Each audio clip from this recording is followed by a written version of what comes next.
यह किताब surrounded by idiots the 4 types of human behaviour and how to effectively communicate with each in business and in life as Thomas Erikson से 8 अहम सबक है। एक किताब लोगों को 4 रंगों में तकसीम करती है ताकि मुख्तलिफ शख्सियतों की नुमाइंदगी हो सके। रीड पुरज़्म और हदफ पर मबनी, येलो समाजी और पुरुम्मीद, ग्रीन पुरसुकून और हामी, और बिल्लो तज्जियाती और तफसील पसंद।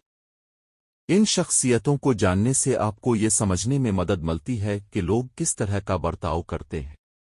2 मुअस्सिर गुफ्तगू के लिए आपको अपने रवैये को इस शख्सियत के मुताबिक ढालना चाहिए जिससे आप बात कर रहे हैं। मिसाल के तौर पर रेड्स के साथ बराह रास्त और मुख्तसर बात करें, जबकि येलो के साथ दोस्ताना और जोशीला रवैया इख्तियार करें।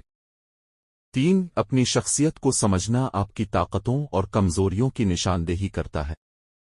ये खुद आगाही आपको दूसरों के साथ अपने ताल्लुकात बेहतर बनाने में मदद देती है और ये समझने में भी कि आपको कैसे देखा जा सकता है।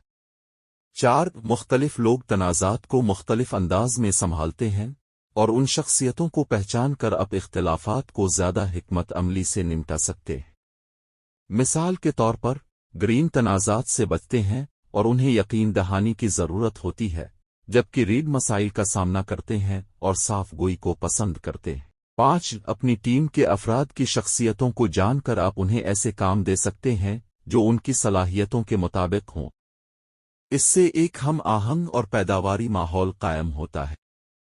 6 ये शख्सियत की बसरतें सिर्फ काम की जगह के लिए नहीं हैं, बल्कि ज़ाती ताल्लुकात पर भी लागू होती है। अपने साथी या दोस्त की शख्सियत को समझना गुफ्तगू को बेहतर बना सकता है और गलत फहमियों को कम कर सकता है। 7 अपने दलाइल को मुअस्सिर बनाने के लिए आपको अपनी बातचीत के अंदाज को सामीन की शख्सियत के मुताबिक ढालना चाहिए। मिसाल के तौर पर बिल्लो को तफसीली डेटा फराहम करें और येलो को मुतासिर कुन कहानियां सुनाएं। 8 शख्सियतों में फ़र्क को तस्लीम करना और उनकी कदर करना बाहमी एहतराम को फ़रोग़ देता है।